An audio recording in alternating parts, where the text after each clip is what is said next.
Welcome to Electrified. It's your host, Dylan Loomis. Today's episode will have a theme of sorts, and that's going to be denial. The CEO of Lyft, a $7.5 billion company, said do not expect to see autonomous self-driving cars in widespread use anytime soon. The technology does not work yet, government regulators are not ready, and the consumers don't like them. That will be the case for years and years to come. Car manufacturers are not entirely ready. The technology is not entirely ready for fog or snow or heavy rain or whatever it is. People, the riders, are not necessarily excited about it, and the regulators are not necessarily enthusiastic about it in every place. He said he'd be surprised if 10% of Lyft's business came from self-driving vehicles by 2030. And that right there is a statement I can agree with, because Tesla is not going to have their robotaxis in partnership with Lyft, so they're going to be reliant on legacy automakers to develop autonomous vehicles, which I don't think they'll be able to do. But he thinks customers will say, I do not want to get in a self-driving car. He said a fleet of self-driving cars quickly becomes an expensive asset depreciation issue. Every night when the human customers are asleep, the fleet will sit largely unused. Its value rusting away, all the maintenance, cleaning, and refueling costs would be on the company, not the drivers. Then he said self-driving cars are between $250,000 to $300,000, a very expensive product, whereas a Prius or a Corolla is maybe $30,000 to $40,000. I don't think the idea of a driver being replaced by robot is a very likely thing. In fact, I think it's zero likelihood in any reasonable time frame. So this is either an extreme level of denial or one of ignorance. Maybe he's just talking his book here publicly and trying to encourage his investors. But even Waymo vehicles are likely now between $1 and $150,000, not the range that he listed. And as we know, you can go grab a used Tesla with AI4 for between $30,000 and $40,000. And sure, there will be some subset of the population that just doesn't trust driverless cars no matter what the safety data says. At least for the next few years as this conversation becomes more mainstream. But ultimately, as we've been saying, the customer will largely flock to where the cost is the most affordable. And to not acknowledge at all what Waymo's already doing and what Tesla is starting to do, going fully driverless, is crazy and disingenuous and a sign of our times where blatant misunderstandings of new technology runs rampant. Responding to those comments, Elon just said LOL. While some of Wall Street has been waking up, others are still in denial. On one hand, Morgan Stanley came out and said something that makes sense. We believe Tesla's leading-edge autonomous driving offerings will remain a significant competitive advantage for Tesla over its EV peers, and it remains to be seen if others will be able to keep pace. Then a few hours later, Morgan Stanley says we expect Tesla to increase its robotaxi fleet size to 1,000 vehicles on the road in 2026. I'm confident Tesla will have 1,000 robotaxis in its fleet sometime in Q1. But Morgan Stanley doesn't think that number will be hit until the end of next year. And then they said by 2035, they're expecting 1 million robotaxis across multiple cities. Sawyer said it's gonna be a lot more than that, to which Elon replied, yeah. So it's just baffling to me that these air quote analysts can be so misguided as to what's going to happen. And yes, I know the rollout has been slower than many have been expecting, but this again feels like a denial from Morgan Stanley about what Tesla's going to do over the next 12 months.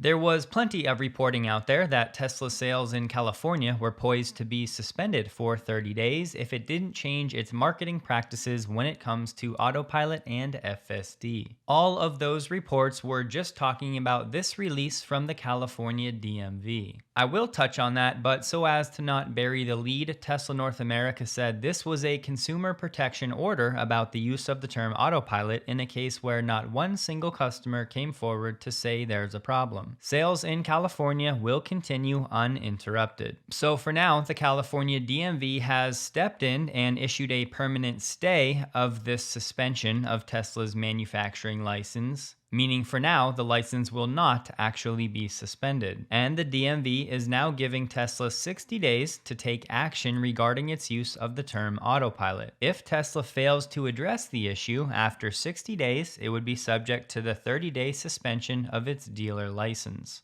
But according to Tesla, they've already implemented a solution or have plans to do so within that time frame. Some context, California's DMV said based on these false advertisements, the DMV filed accusations against Tesla's manufacturer and dealer licenses November 2023. Tesla subsequently discontinued use of the term full self-driving capability, instead specifying the system requires driver supervision by using the term FSD supervised. So that's the origin story of the nomenclature FSD supervised. But for now, according to Tesla, it seems like they have it completely under control. Not a single customer has complained. So in short, this saga started with the California DMV accusing Tesla of making those misleading advertising statements, which they said violated state false advertising laws. Then, at a hearing on the matter, an administrative law judge said the DMV's authority to regulate vehicle advertising does not depend on evidence that any particular advertising actually deceived or harmed any person, which is exactly why Tesla said it was a consumer protection order just to prevent potential harm to any customers. You would want the California DMV to be preparing for robotaxi proliferation given the safety data, but instead it's squabbling over Tesla's marketing, which I would say to some degree is a denial of how good the technology is and of the fact that Tesla has always had, even if in the fine print, that the driver is always responsible. I don't know about you guys, but I've had a lot of fun the past few weeks watching the genuine excitement around FSD 14, and man, do I wish I had a video recording of a conversation that happened in my office last week because my mother-in-law had the same type of reaction going through some of my extra products I have in my office. I let her have a few things I wasn't using, and she had to have said how cool the products were at least 10 times. She's 70 and not even tech savvy to understand all of the features, but the basics like the card fan feature and the spot for an Apple AirTag and the trackers that link with your phone so you never lose your stuff again was super impressive to her. And my wife's friend was just here and saw Ashley's new Exter wallet and she asked about it, so we ended up sending her home with some early Exter Christmas gifts that she was pretty pumped about. So, as I said, Exter, the sponsor of this video, is definitely not just for men. So, if you need a last-minute gift for the holidays, I would strongly encourage you to check out Exter. Their travel vacuum kit is great for saving space and separating dirty clothes for the return trip, and apparently you guys loved this from the last time I mentioned it. I just used it for my golf trip with my friends this year, and it was awesome and easy to use, plus it's waterproof and the zipper is super heavy-duty. And I've been using an Exter backpack with multiple kettlebells in it to do pull-ups and dips, and it's held up incredibly well, so they have a variety of great products. And right now, you can get up to 54% off for Exter's Christmas sale. Use promo code Electrified at checkout to unlock an extra 10% off at partner.exter.com/Dylan Loomis. Andre Tierig, the plant manager of Giga Berlin, said, "We informed our great cell team that we will invest close to $100 million to enable 8 gigawatt hours of cell production starting in 2027. Vertical integration at its best, from cell to vehicle in one factory, unprecedented in Europe." The reporting has been that to date, Giga Berlin has mostly just been assembling battery packs, with battery cell manufacturing itself being delayed, because remember years ago there were plans for Berlin to do 100 plus gigawatt hours of battery cell production on site. Tesla said if the conditions are right, the entire battery value chain will also take place in Grünheide in the future. With international competition with China and the US, it's currently hardly possible to produce cells economically in Europe. We don't have official confirmation from Tesla that they'll be building 4680 cells, but I think that's a safe assumption. It's the only cell form factor that Tesla would be manufacturing on its own in-house, not in partnership with another company. Last month, Tesla said 4680 cells supply Cybertruck and will supply the Semi and the Cybercab. But with this news, once Giga Berlin ramps up production of 4680s around 2027, it'll clearly supply the Model Y as well. Here's a quick reminder of what Elon said last month.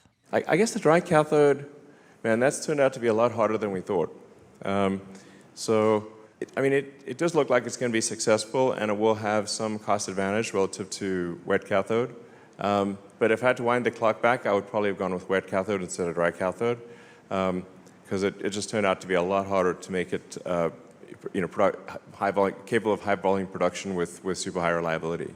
But we will be scaling up battery cell production at Tesla and looking for cell production from our suppliers as well. Elon said Tesla will still take that approach to some degree, so I think it's fair to say that Tesla will continue making the anode with the DBE process that they have now had solved for some time. It's really been the cathode that Tesla has not been able to solve for DBE. But the good news, even with those DBE challenges, Tesla still had a very significant achievement earlier this year. And then with regard to cell manufacturing, at this point, we think we're making the most efficient cell in the world, meaning like the lowest cost per kilowatt hour cell, which is really pretty good. Like there are entire companies that all they do is make lithium-ion battery cells.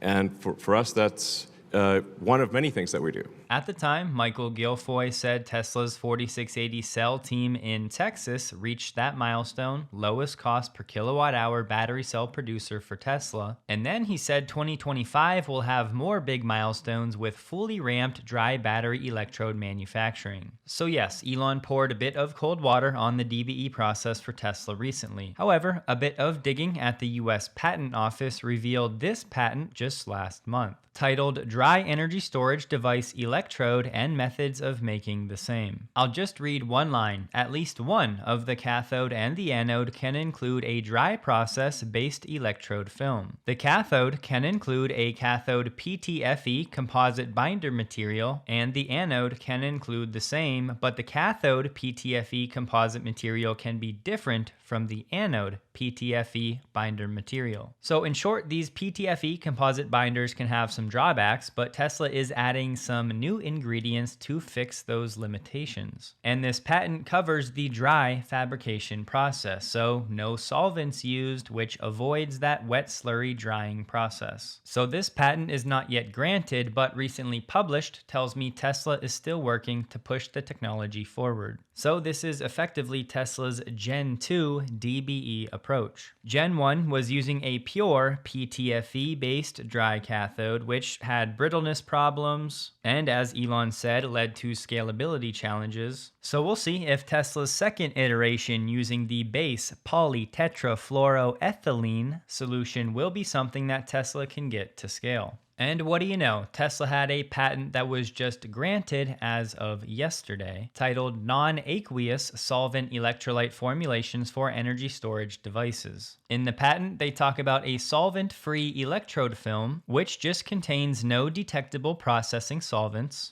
and a dry electrode film, such as a cathode electrode film or an anode electrode film, may be solvent-free. So this patent is primarily focused on the electrolyte, but specifically how it interacts with the electrodes. And this right here is all you need to see. The electrolyte compositions accentuate the electrochemical performance of electrodes, and in particular, dry processed battery electrodes. So my point digging all of this up is just to encourage everyone that Tesla is by no means giving up on the DBE approach. They're still going to use it to some degree, maybe not to the initial degree that they had hoped, but there's still a world where Tesla pulls a rabbit out of its hat in 2026 on this front. And there's some chatter out there that 8 gigawatt hours is nothing because the initial expectation was 100 gigawatt hours, but so much has changed in a few years, and just doing some napkin math, 8 gigawatt hours is enough batteries for roughly 100,000 Model Ys from Giga Berlin. 8 million kilowatt hours divided by about 75 kilowatt hours per Model Y pack would give you about 106,000 vehicle battery packs. And given that Giga Berlin may be producing in the neighborhood of 300,000 cars per year, that would be enough cells for roughly 1/3 of production, likely replacing as much of the NMC cell supply as it can. Tesla's likely not going to be making LFP 4680 cells until they get very comfortable with the the NMC chemistry that, remember, is already supposed to be the lowest cost per kilowatt hour cell Tesla can get. And while we don't know the breakdown of Model Y production by battery chemistry type from Berlin, my point is that Tesla doesn't need 100 gigawatt hours of 4680 cells right now, and this is actually going to be about 1/3 of Berlin's cell supply, which I think is a big deal for supply chain resiliency and hopefully in time for reducing the cost of goods sold as well.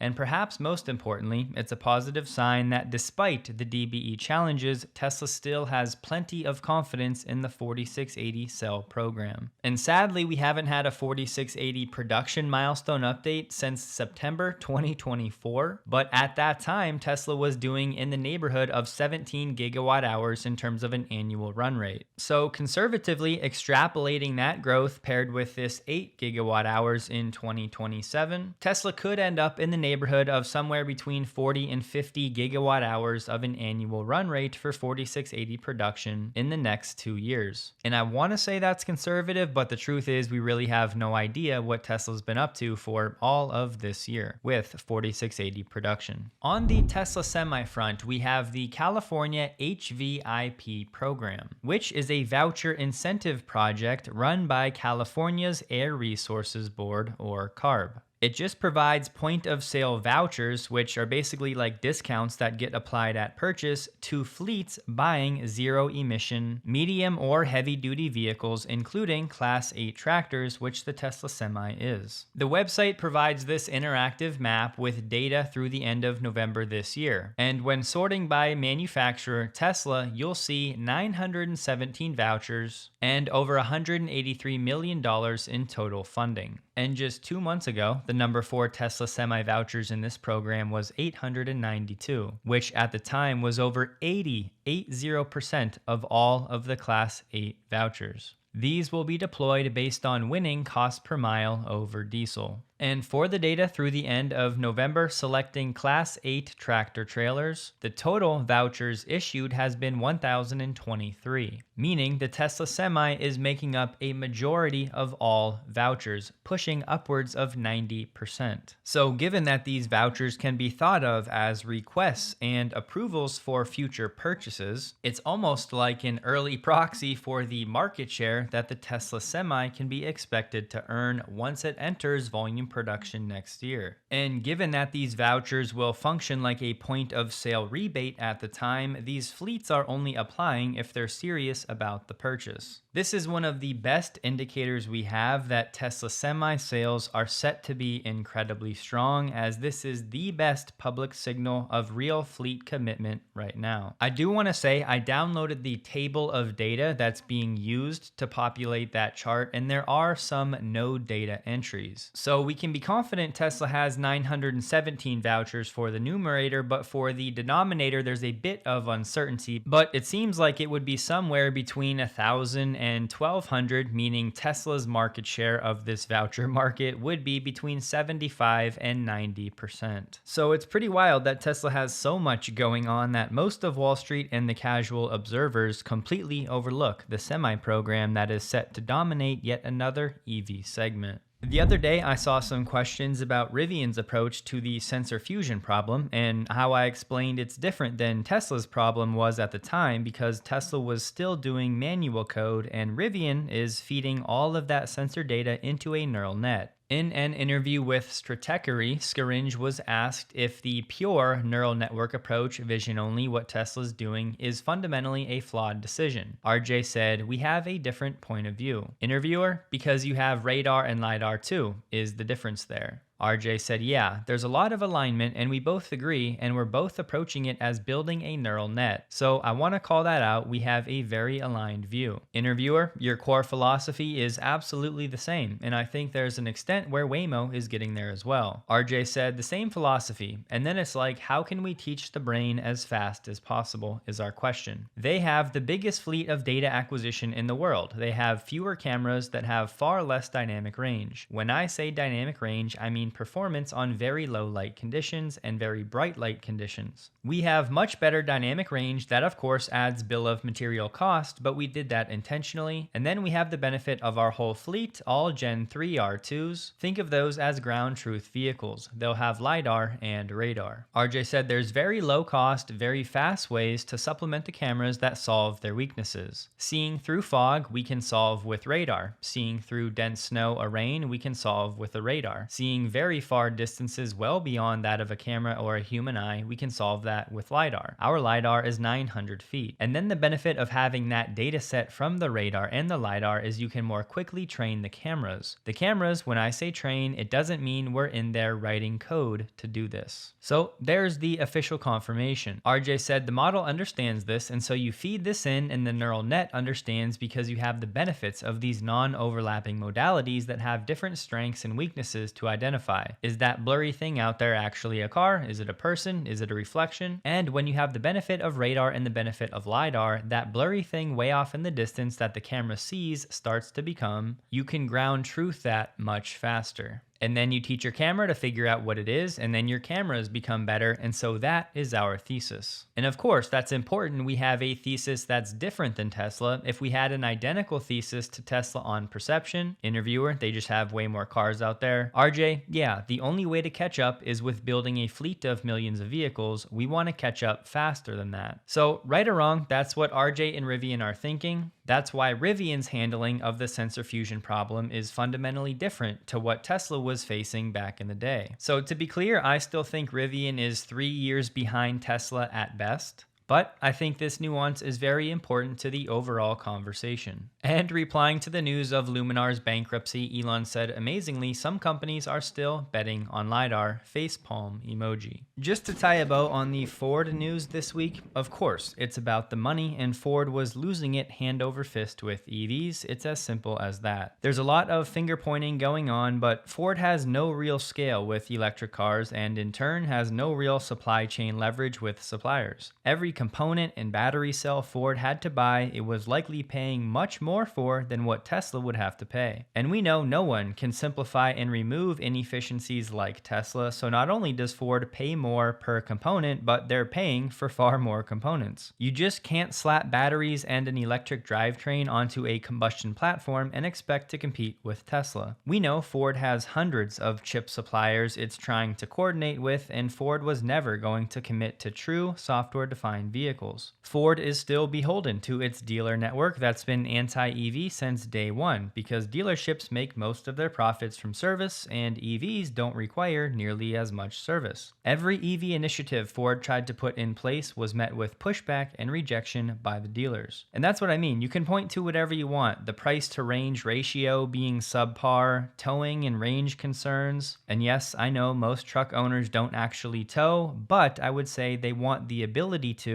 if they want to. You could point to general EV and charging uncertainties and reliability or whatever else. But ultimately, the pickup truck market is just clearly not ready to adopt electric trucks at scale for whatever reason given the current options. The Cybertruck, as good as it is from a tech standpoint, is fighting to do around 5,000 sales per quarter. And the F-150 Lightning was actually outselling the Cybertruck as of late, hitting over 10,000 sales in Q3. And the gas models of the F-150 sell hundreds of thousands of units every year, and people pay upwards of $75,000 for those trucks. So the F-150 Lightning was stalling out at around 3 to 4% of overall F-150 sales. And as we've said all along, Ford will just kick the can down the road, make as much money as possible while Farley's at the helm, ride that gravy train as long as it lasts, and then whenever the demise of combustion and non-autonomous vehicles happens, so be it, because Farley will be gone, and by then it'll be someone else's problem. So the incentive structure is severely flawed, and while it's a disappointing outcome for our EV future, it really just paves the way for Tesla to have more of the EV market. Lee So-young, a South Korean politician, got the chance to test Tesla's FSD, and as a lawmaker actively involved in mobility, energy, and policy around tech innovation, her comment certainly carries some weight, as she said having already ridden in an unnamed robotaxi, the novelty wasn't as as strong for me, but it drives just as well as most people do. It already feels like a completed technology, which gives me a lot to think about. Once it actually spreads into widespread use, I feel like our daily lives are going to change a lot. Even I, with my license gathering dust in a drawer, don't see much reason to learn to drive a manual anymore. We have Drive Tesla Canada reporting that Tesla Insurance has finally launched in Florida after a 3-year delay. This has not been announced yet anywhere officially by Tesla, so I'm assuming this is a user-generated report. Perhaps something that Tesla's quietly just launching in the app for now before making an official announcement. For the past few years, the insurance market in Florida has caused a lot of controversy, with higher rates and companies fleeing the state. But October this year, DeSantis and his office put out a press release saying this year Florida's top 5 auto insurers are averaging over a 6% rate reduction, and we've secured nearly $1 billion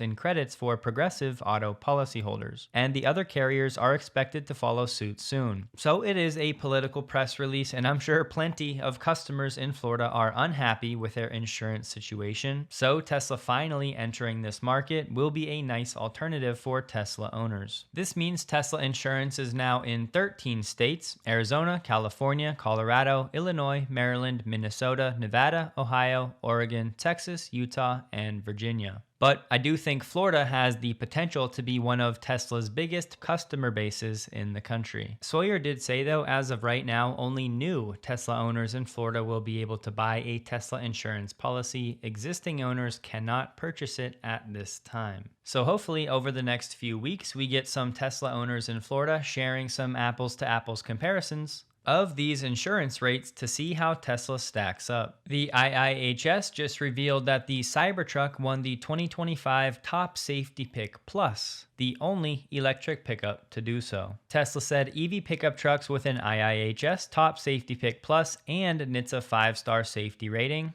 Just the Cybertruck, that's the full list. Wes from Tesla said in 2022, IIHS added a 5th percentile dummy, a child, in the rear seat for companies to focus on rear occupant protection. For 2025, IIHS increased the requirements to achieve Top Safety Pick Plus, their highest award, from acceptable to good, which is why the Cybertruck is one of only 2 truck models to achieve the TSP Plus this year. The other being a gas-powered Toyota Tundra. A lot of people had a lot of negative things to say about how the Cybertruck safety would turn out, and now, as Elon would like to say, they all have egg on their face. Sales of Tesla's Model Y L in China are resulting in a premiumization of the lineup. For November, Tesla sold 13,000 Model Y L units. There were 47,000 total Model Y sales for the month. That means Model Y L made up 27% of Model Y sales in November. So we will see if this trend is durable, but the Model Y L will certainly help to increase Tesla's average selling price. So hopefully this car continues to sell incredibly well. It does get launched across Europe and eventually makes its way to the United States, despite Elon pouring cold water on that idea earlier this year. The European Union is set to propose softening emissions rules for new cars, scrapping an effective ban on combustion engines. This following months of pressure from the auto industry. The proposal will allow car makers to slow the rollout of EVs in Europe. This follows a global pullback from green policies as economic realities of major transformations set in. Under the proposal, the EU will lower the requirements that would have halted sales of new gas and diesel-fueled cars starting in 2035, instead allowing a number of plug-in hybrids and electric vehicles with fuel-powered range extenders. Tailpipe emissions will have to be reduced by 90% by the middle of the next decade, compared with the current goal of a 100% reduction.